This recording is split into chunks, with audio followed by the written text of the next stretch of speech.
Next up, we will hear from Ms. Cyndi Matthews and Stevie Powers. They will be presenting on counseling first and second generation cult survivors from both healer and survivor perspectives. Stevie Powers has a master's counseling student at the University of North Texas at Dallas. He graduated with a Bachelors of Arts in Psychology with an emphasis on LGBTQ studies from UNT. Plans on pursuing a PhD in studying the experiences of LGBTQ individuals with an emphasis on those who grew up in fundamentalist and high control religious organizations. Cyndi Matthews, PhD, LPCS, NCC, is an experienced counseling clinician, 15 years, working in private practice, and as an assistant professor in the counseling program at Southern Methodist University. She has earned a PhD in counseling and counselor education, a master's in counseling, and a master's in business organizational behavior. She has a passion for social justice and advocacy, which is exemplified in her counseling practice and current research, both of which focuses on effective counseling interventions for marginalized populations, such as cult survivors, domestic violence survivors, and LGBTQ populations. Without further ado, I'll go ahead and turn the time over to both you, Cyndi and Stevie. Thank you so much for being here today. All right, my name is Cyndi Matthews and this is Stevie Powers, and we're going to be talking about counseling first and second generation cult survivors from both the healer and the survivor perspectives. So when we look at who we are, Stevie, tell us who you are in a sentence or two. I'm currently about to start back up as a graduate student in UNT Dallas graduate program, and I've doing some research with Dr. Matthews, as well as studied some with the subject matter. Cool.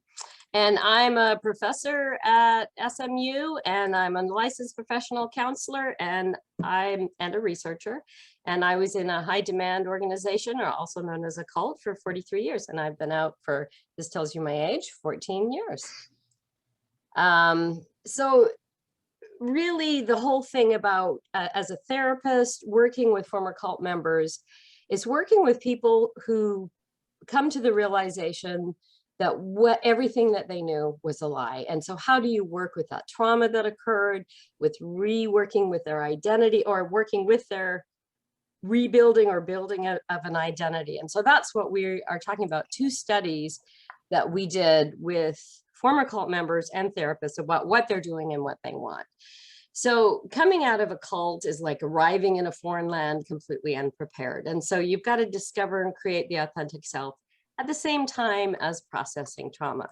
And one article I like to tell my students about, and counselors in training, is Donnie Whitsett's article, how she talks about it's like a DNA helix model of, at the same time you're dealing with the now issues of survival, at the same time as dealing with the trauma of the past, at the same time as working on an identity development.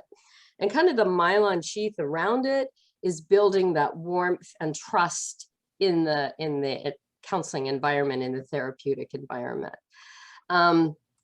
So we're going to talk about what are the effects of trauma. So if you look at the trauma response of people coming out, you'll see that there's lots of anger, shock, loss of confidence, spiritual pain, soul pain, physical trauma, and suicidal ideation. It's a lot. And those born and raised and leave as adults, born and raised in cults like I was, they're more likely to experience neglect, attachment disorder, lack of education, lack of decision-making skills. So there's like an added bonus, if you will, of trauma.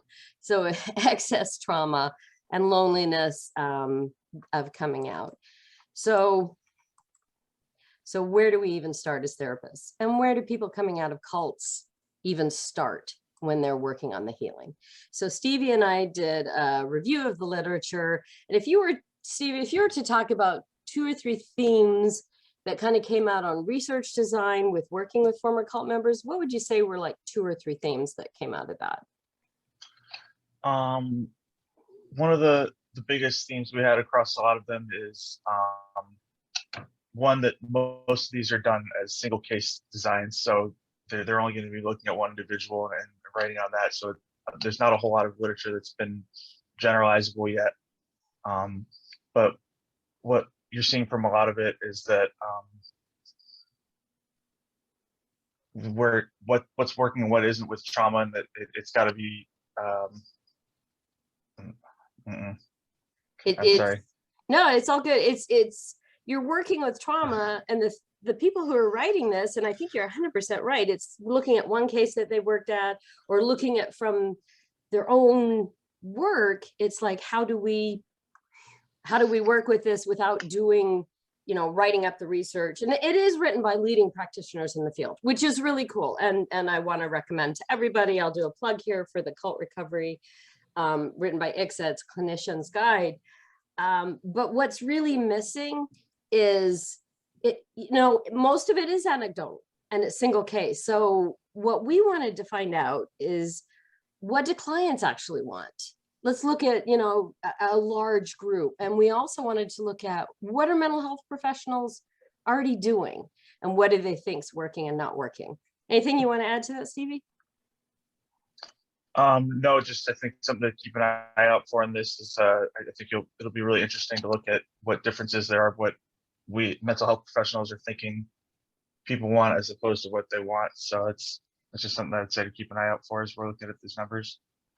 Really nice point. What are the mental health professionals thinking clients want versus what do clients actually want? Yeah, looking out for that. I think that's a really good point.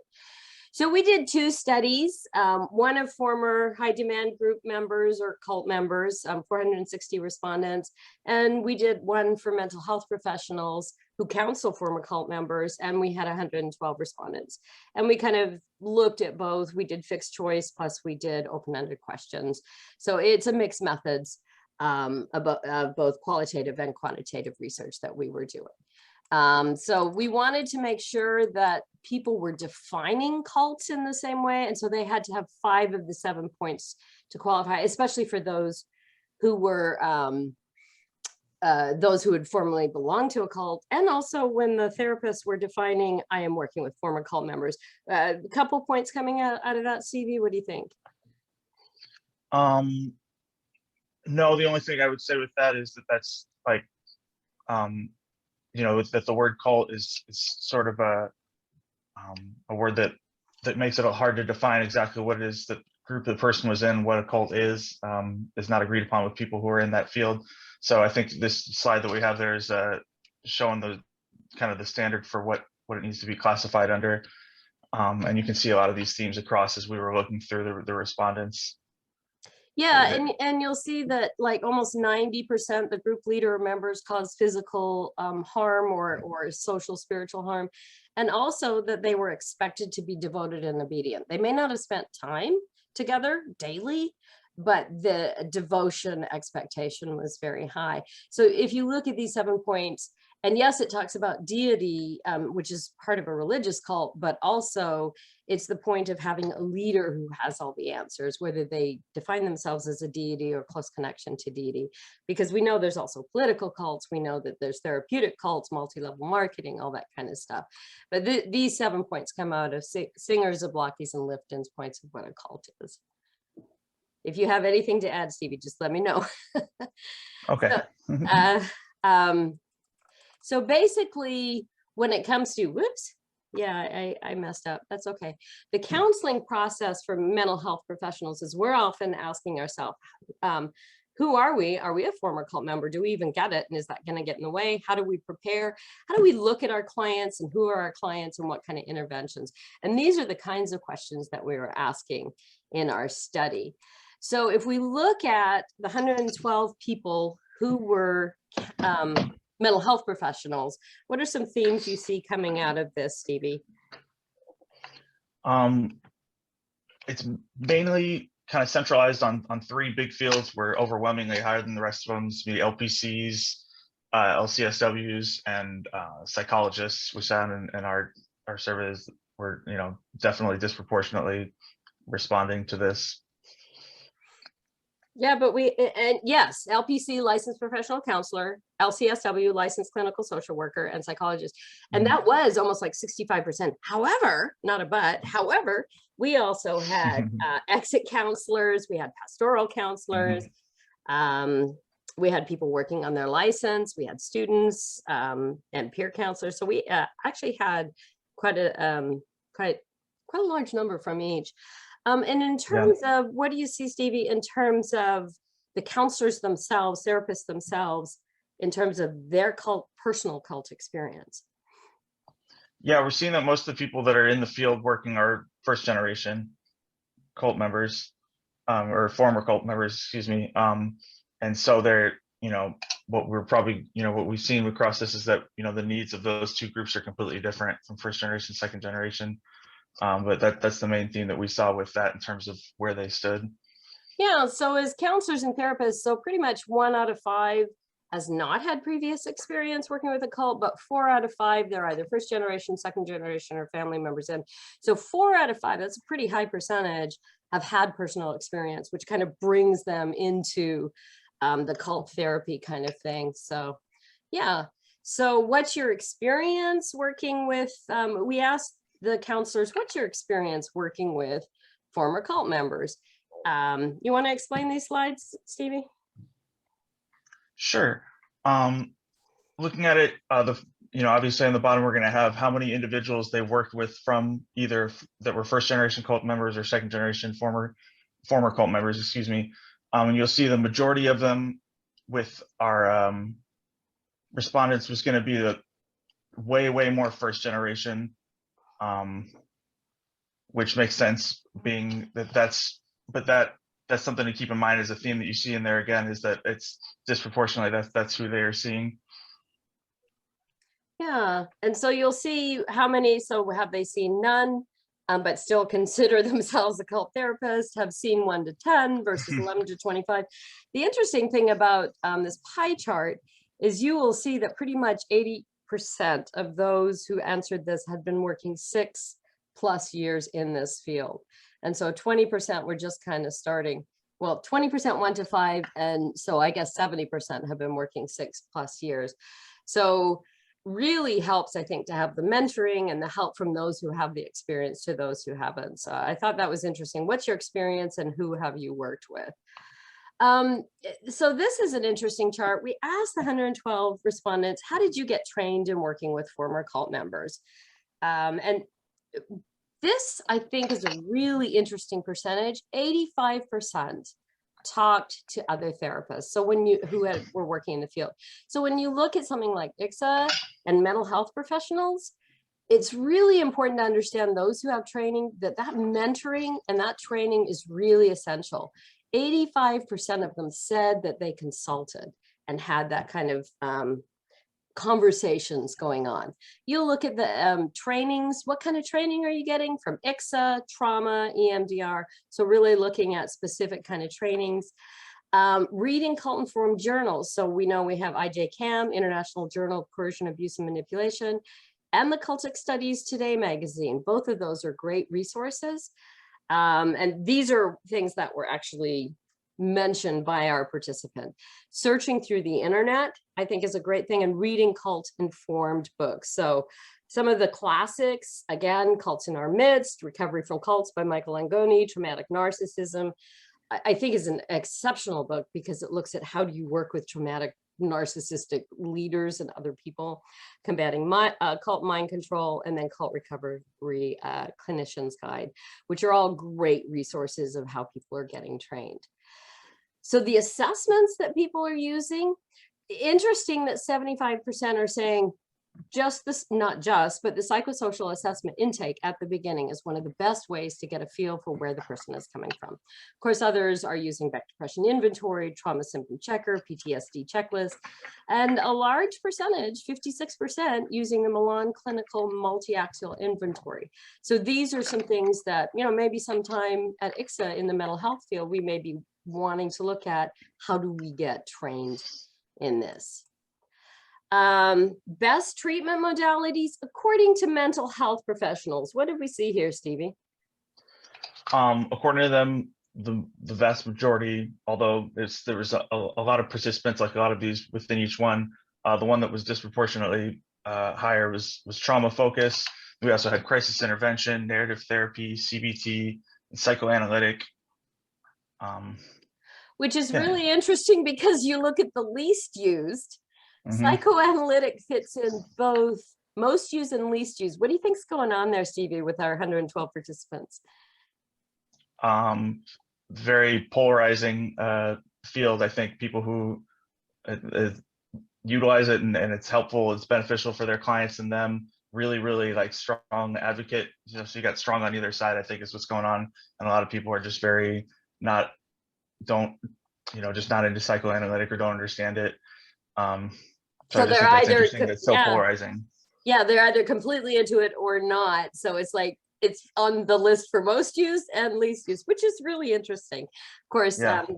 and it's interesting because the EMDR is the least use here. And it makes me wonder, is it because you're not trained in it that you don't use it? And yet it was listed as one of the most helpful ways of working with clients coming out of cults. So I wondered about that.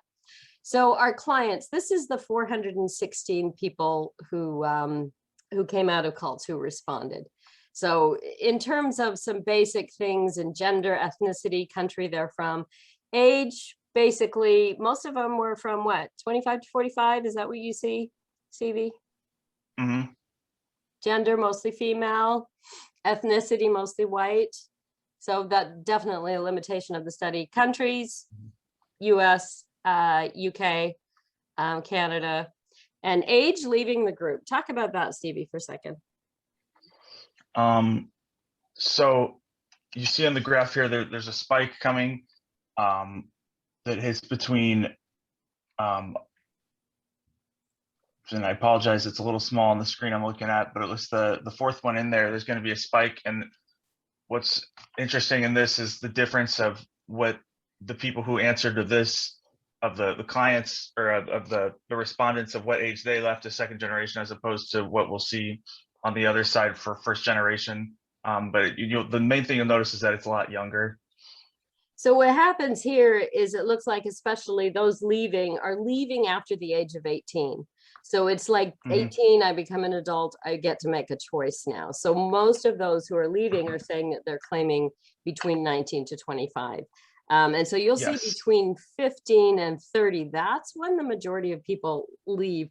So someone like me who left at age 43, that's only 8%, but most people are leaving between age 15 through 30. So who answered the survey in terms of their education? And so blue is before and blue is after. I think an interesting look at education is you will see before, when they were in the cult, most had a high school diploma, but once they left, you look at the bachelor's degree, 25%, master's degree, 15%, and 10% other kind of degrees, you'll see that a lot of people go back to school once they come out. And I think what that's talking about is that part of healing is going to school and learning, because they feel like they've been depleted and not had enough education. And one of the ways of healing is to gain more education. Anything you want to add to that, Stevie? Yeah, just a little anecdote, I guess, that really reinforces this. My husband was part of a high control religious group, and when he got out, he reported exactly this. He couldn't get enough information, and he had gone to a university that was of his religion, but afterwards it was like he felt like it was like starting over, and he wanted everything. So he wanted to go back to school again and research and just read and learn as much, soak up, because it's like their whole reality has just been changed. So I think that's an anecdotal kind of example of what you see here, and that beforehand, when he was in the group, that like soaking up of the knowledge just wasn't the same. He was interested in the group. Yeah, and I thank you for adding that story. That's a really good anecdote in terms of understanding what's going on for somebody who's been in the group. They just want to soak it up. I know that was my experience too. I had 2 master's degrees, but it was from the cult group's perspective, and everything was seen through that lens. And so when I got my PhD, it was like, wow, totally different lens, totally different way of looking at things. Yeah, and I was the same way. I just want to soak it all up. I want to get as much education as possible. And even some of my clients, it's the same thing. I just want to learn. I feel like I've been stopped before, and I just want to learn. So thank you for sharing that, Stevie. How many of you had therapy before a cult and after a cult? So you'll see that of those who did, most of them, well, tell us what you see here, Stevie. So you'll see that in terms of getting counseling when they were still in the cult, very few you're going to have actual licensed counselors. it's not none, but it's obviously going to be a lot lower. Most of it's going to be from pastoral within the organization, or no counseling is the most common, which is unfortunate, and that they're not talking to anybody. But the flip side is what we'll see with a lot of the respondents is there's a lot more hurt than help coming from that before counseling or before leaving the group part. And on the after part, you'll see that almost everyone with either get no counseling or license, and almost none want pastoral counseling at all. You see that one is 1.4% respondents said after they left the group, that's what they wanted to go back to. Yeah. So from this, it's showing 50% or 49% approximately had counseling before. Most were from pastoral counselors, and those who left, 75% had counseling. Yeah, and not many pastoral, even from in or outside the group. Thoughts on counseling when in the group versus outside of the group. So this is actually a really sad slide for me. When I look at some of these, like the therapist cared, when they're in the group, 25% said the therapist cared about them. But still, even when they came out, only 30% said the therapist cared. That's kind of a sad reflection on the therapist. I'm not, or maybe the way that the client could take in what the therapist is doing. Also, what therapists knowing about cults, still, even after coming out, only 10%. And then when you look at therapists took time to learn, only 16% took time to learn more about what was going on. So that's still kind of a sad reflection on what's going on. Therapists didn't know about cults. Of course, we'd expect when they were getting counseling while they were in, the therapist wouldn't. And this is pretty much the saddest one here, is that the therapist helped only in 16% while in, and only in 26% when coming out. And therapists did more harm than good. 25% while in said more harm than good, and 2.5% when they came out. So that's kind of a sad reflection. What kind of comes to mind for you, Stevie, when you look at this chart? When I read that is that training and education when it comes to this is still very lacking. If 1 in 4 after leaving the group of the respondents said that the therapist helps, and that's it.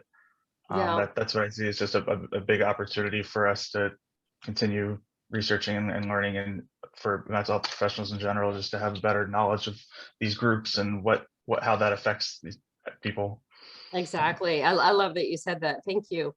So what do clients want from counseling? So while in and out of the group. So we'll look at the first one, when they're in versus after leaving. So when they're in, they want to lessen their depression. Something's wrong with me. I gotta get this depression, anxiety. Some wanted freedom and escape from the abuse. They want to conquer their sinful thoughts. So something's wrong with me, making it right with God. Some had an ambivalence about staying or leaving the group. They wanted to stop the self-harm that was happening within themselves. Some had mandatory counseling. Some wanted to address sexual affectional orientation, and they wanted to find normality. And as I look at these things after leaving, Stevie, I want you to kind of tell me what you think major differences are. So again, after leaving, addressing depression, anxiety, and PTSD related to the cult group, learning how to trust others, changing thought patterns, finding a place in the outside world, creating identity, understand why they wanted to leave, learn how to have normal relationships, finding stability, and finding healthy support. What do you see as the major differences of counseling while in the group versus after leaving the group? So the main thing that I see in these is counseling while in the group, it's trying to fit them into the group. It's trying to fit them to the model, and how can they be at peace, or how can they like make themselves work within this group that is the only truth in terms of what their mindset is. Then, and on the other side, you're going to have, after leaving the group, a lot more about identity development and learning how to talk to people, meet people, because in the group, it's all built in, it's all there. It's not a typical interaction in the same way. So that's what I see across a lot of these, is just like rebuilding versus trying to change yourself to a model. Yeah, I think you're right. I think that's a big piece of it, is how do I fit in a group that may be very unhealthy versus, now that I'm out, who am I, and what do I do within this new world? Yeah, love that. So what was helpful in counseling when you were in? And so if you look at, basically, I think one of the things that's most helpful in counseling when they were in the group is just having someone to talk to that they trust, and talking to someone unrelated to the group. These are kind of themes we came from the open-ended questions. So that maybe they weren't allowed to medication. They wanted to be able to talk through things without judgment and shame. And so sometimes counseling, especially the pastoral from within, was meant to enforce the indoctrination, but really having someone listen to them. And sometimes CBT, solution focused, was helpful in terms of what do you want things to look at. What do you think stands out for you from this part, Stevie? The biggest one obviously is going to be talking to someone unrelated to the group as being the most helpful thing that I saw that was, makes, it seems like the biggest point of it is that it's the getting out of the group to see what's around them. And also the mindfulness meditation part I thought was interesting, because that's something that's obviously helpful outside of, as well as is reported as helpful, and it is used in a variety of things. And that makes a lot of sense if you're not able to really control the situation you're around, but having that mindfulness exercises or training in order to be able to recognize I'm feeling this physical feeling that leads to this emotion I'm going to have, at least would probably be really helpful in terms of just helping them stabilize. So that was what I thought when I saw that as an interesting thing, is actually helpful while they were in the group, because there wasn't a whole lot that they reported as helpful. Right. Yeah, just having someone listen non-judgmentally, finding peace within themselves, doing the mindfulness meditation, and often someone outside of the group was most helpful. So after leaving, what they found was most helpful, and I'll put these up so you can see them, someone who's kind to them, which I just thought was an amazing theme that we found. Just someone who's nice to them, which is just kind of crazy that would have to be in there. Decision making, learning how to solve problems, authenticity from the counselor, being taken seriously, validated, believed, support groups. So, I look at the Goldbergs who do a support group in New York, and the Duncans who do one in Dallas. That's really helpful to see other people are experiencing the same kind of thing. Increasing self-esteem, journaling, speaking without fear of consequences, which I think is huge, that you can say something without being afraid that what's going to happen to you is going to hurt you in some way. And always having that kind of, what if I say this, how is that going to be taken? In counseling, which is supposed to be, a confidential kind of relationship. CBT, psychoeducation, which I think is huge, discussing that's okay to not be in good graces with your family. EMDR, learning to think for themselves, and validation and normalizing for what they're experiencing. Anything that stand out for you here, Stevie? No, not that wasn't especially something that I would have thought beforehand. Speaking without fear of consequence, I think, is a really big thing, because there's probably a lot of, and with a lot of these groups, a lot of familial stuff that's tied in as well. So it's probably a theme that or maybe a theme that's occurred across time with them, and that is really, really important. And they report as being important to just be able to do that for the healing process and to create their own identity. So that stood out to me as well. Yeah, and that one, I was as a part of a group for 43 years, and I had to really measure and think about the things I said to my leaders, to my children who may report back to other people. And even at work now, I still find myself going through that same thing. How is this going to be taken? How are they going to take this? And it's like, hey, I can just say this. I don't have to be afraid of what I'm saying. I can speak my truth. So I think that's a really important thing. I mean, for me, but also a theme that came up there. So thank you for talking about that. What did you want as a client but did not get? And this is, again, a sad thing. Get out of therapy. Was this before, while they were in, or after? This was after, right? I think this was yeah, this is going to be after they were part no, of. no, I apologize. No, this is before, because They were wanted to see in. a license.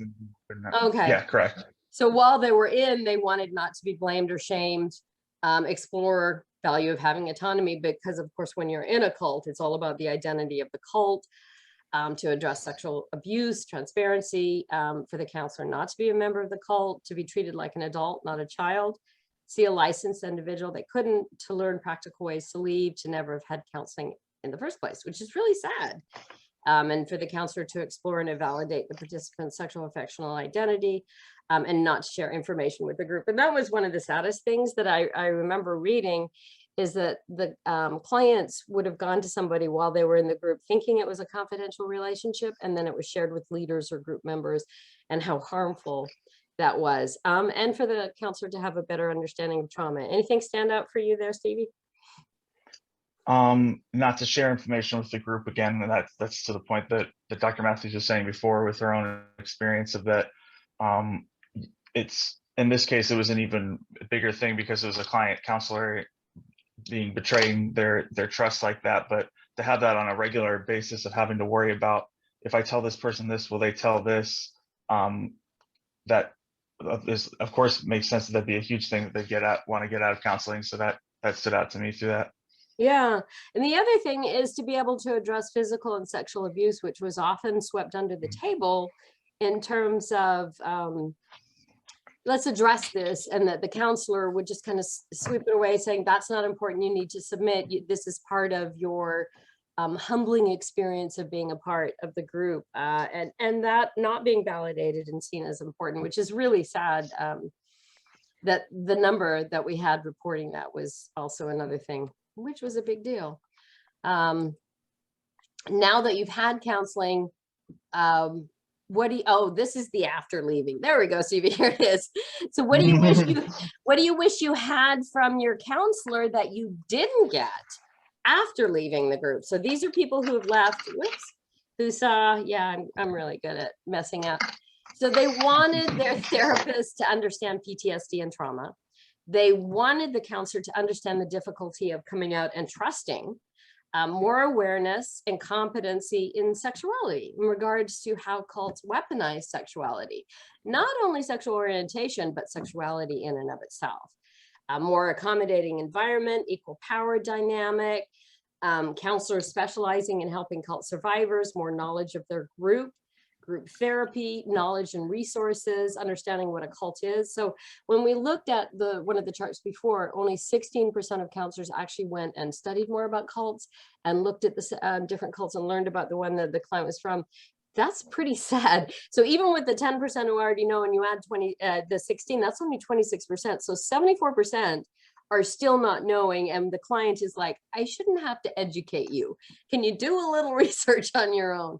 And validating them and discussing how to live without faith, how to be agnostic, atheist. I found it in several of my other studies that most coming out move to a atheist, agnostic, and then maybe gently move back to having a faith-based or staying within agnostic and atheist.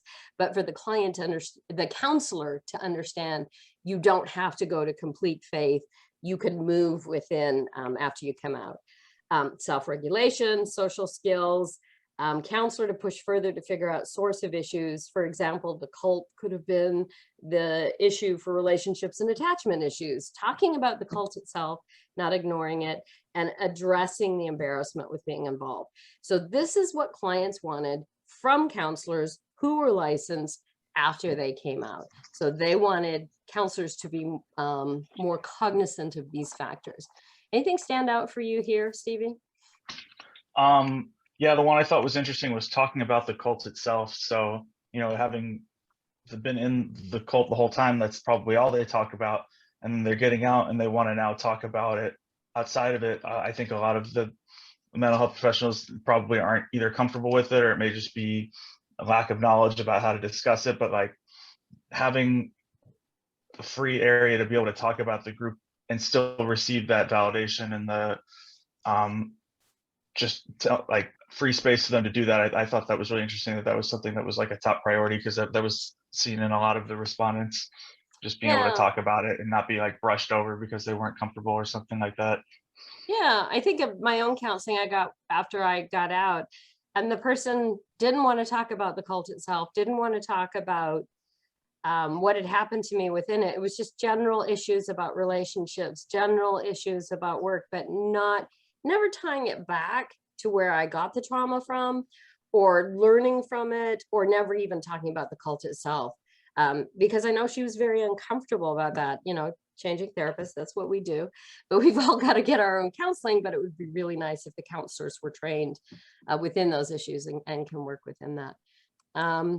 So the top 10 most important issues to former members to discuss. So they want to talk about identity, who they are, either re-identifying with who they are or building an identity, manipulation techniques, fear and anxiety, trauma, PTSD.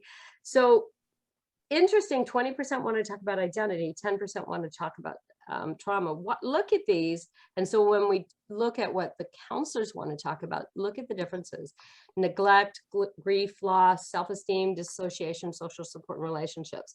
So 1.75% want to talk about relationships, 21%. This was a really interesting to look at in terms of what clients want to talk about. Here are what mental health professionals want to talk about and see as the most important. You'll see that most want to talk about relationships. And if you go back, you'll see 1.75% want to talk about relationships, which I think is really interesting. Resiliency, which when you go back, resiliency isn't on here. I mean, it can be helpful, but it's just kind of interesting. Grief and loss, personal identity formation, it's kind of like number 4 on mental health professionals. But when you look back here, it's the number 1, even though it's 21%, but you look at some of the differences, it's like, okay. Cognitive thought patterns, attachment with significant others, complex trauma, PTSD, manipulation. What is some of the things that you notice when you look at the comparison of those who are coming out of a cult versus what the therapists want to talk about, Stevie? What the therapist wants to talk about seems a lot more about creating a community, a support group for yourself, and learning how to cope with what you went through. And I think what the second generation survivors are saying is that they can't necessarily even get to that step because they have no world outside of the group. The therapist and what might be the first generation, a lot of times I think is, there was life before the group and then life in it and life after. But for the second generation, they're saying they don't have any identity outside of the group. So that it's hard to make relationships when you don't know who you are. I think that's what I was seeing across them. So looking at, I need to figure out who I am. And the therapists are saying, let's talk about how you figure out how to work with others, which I think is interesting, at least to look at. What definitely. Really interesting, I know our time is almost up. What do mental health professionals feel most comfortable working with?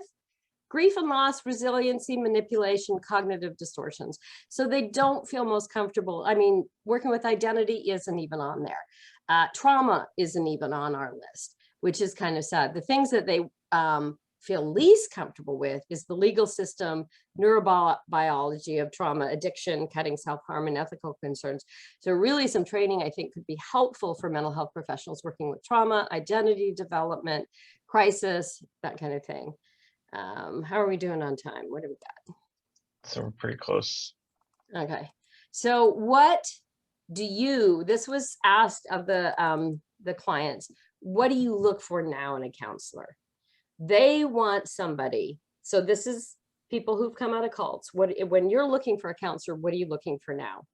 Someone willing to understand my experiences in the basis of the cult, understand my inability to trust. So it's not a personal thing against the counselor. This is a result of the cult. They're looking for accreditation, competency, sincerity, kindness, and compassion again. They want somebody warm with no judgment. And really interesting, look at the low price. For example, some of my services are pro bono and some of my services are sliding scale because I know that former cult members can't afford it. They've given everything. I know Doug and Wendy Duncan in Dallas, they do free group support because they know and understand that those coming out of cults don't have money.